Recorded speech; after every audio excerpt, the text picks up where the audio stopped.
ഇപ്പൊ എന്ന് പറഞ്ഞാൽ പുതിയ പുതിയ വിഭവങ്ങളും ഫുഡ് സ്പോട്ടുകളൊക്കെ വൈറലായിക്കൊണ്ടിരിക്കുന്ന കാലഘട്ടം. അപ്പൊ നമ്മളങ്ങനെ ഫുഡ് ബ്ലോഗർമാരുടെ വ്ളോഗുകളും വീഡിയോസ് ഒക്കെ കാണുമ്പോൾ പോയിട്ട് ട്രൈ ചെയ്യണമെന്നൊക്കെ ആഗ്രഹം വരാറുണ്ട്. പക്ഷെ അങ്ങനെ പുതിയത് കണ്ടാൽ പോയി ട്രൈ ചെയ്യുന്നതിനോട് കൊണ്ട് വിരോധമൊന്നുമില്ല, അത് തെറ്റൊന്നുമല്ല. പക്ഷെ നമ്മൾ ഉറപ്പുവരുത്തേണ്ടത് ഹലാലാണോ എന്ന് ഉറപ്പുവരുത്തിയതിനു ശേഷം മാത്രമേ അങ്ങനെയുള്ള കാര്യങ്ങൾ നമ്മൾ പോയി ഭക്ഷിക്കാൻ പാടുള്ളൂ. ഹറാമാണെന്ന് സംശയമുള്ള ഒരു കാര്യവും നമ്മൾ തിന്നാനോ അങ്ങനെയുള്ള കാര്യം ട്രൈ ചെയ്യാനോ പാടില്ല. അതിൽ നമുക്ക് കർശനമായ ഒരു നിലപാടുണ്ടാകണം, നിർബന്ധം ഉണ്ടാകണം. അതിന്റെ പേരിൽ നമ്മൾ ആരൊക്കെ ആക്ഷേപിച്ചാലും കുറ്റം പറഞ്ഞാലും ശത്രുക്കൾ നമ്മളെ കുറിച്ച് എത്രയൊക്കെ മോശം പറഞ്ഞാലും ഒരിക്കലും സംശയമുള്ള ഒരു അത്താരി ഭക്ഷണം പോലും നമ്മുടെ ഉള്ളിലേക്ക് പോകരുത്. കാരണം എന്താ, ഇത് നമ്മുടെ ദുആയുമായി ബന്ധപ്പെട്ടിരിക്കുന്ന കാര്യമാണ്. ഹറാമ് നമ്മുടെ ഉള്ളിലേക്ക് പോയാൽ നമ്മുടെ ദുആ സ്വീകരിക്കൂല.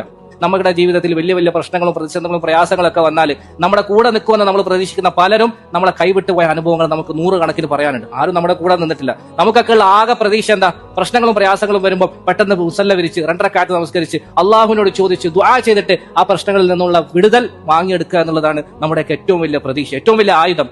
ഹറാമായ ഭക്ഷണം നമ്മുടെ ഉള്ളിൽ പോയാൽ ആ ആയുധത്തെയാണ് നമ്മൾ നശിപ്പിച്ചു കളയുന്നത്. അതോടുകൂടി ആ കണക്ഷനൊക്കെ നഷ്ടപ്പെടും. പിന്നെ എത്ര ദുആ ചെയ്താലും എത്ര അല്ലാ എന്ന് നമ്മൾ വിളിച്ചാലും അല്ലാഹു സുബ്ഹാനഹു വ തആല നമുക്ക് ഉത്തരം നൽകുകയില്ല. അതുകൊണ്ട് വളരെ ഗൗരവത്തോടുകൂടി ശ്രദ്ധിക്കണം. 2 കാര്യങ്ങളാണ് ശ്രദ്ധിക്കേണ്ടത്. നമ്മൾ കഴിക്കുന്ന, നമ്മൾ ട്രൈ ചെയ്യുന്ന ഫുഡുകൾ ഓരോന്നും ഹലാലായിരിക്കണം, 2 ത്വയ്യിബായിരിക്കണം. ഖുർആനാണ് ഇത് നമുക്ക് പറഞ്ഞത്. കുലൂ മിമ്മാ റസഖക്കുമുല്ലാഹു ഹലാലൻ ത്വയ്യിബ. ഹലാലായതായിരിക്കണം, ത്വയ്യിബായിരിക്കണം. ത്വയ്യിബായെന്ന് പറഞ്ഞാൽ നല്ലതായിരിക്കണം. നമ്മുടെ ആരോഗ്യത്തിനോ ശരീരത്തിന്റെ ഏതെങ്കിലും അവയവങ്ങൾക്കോ ദോഷം വരുത്തുന്ന ഒരു ഭക്ഷണ സാധനങ്ങളായിരിക്കും.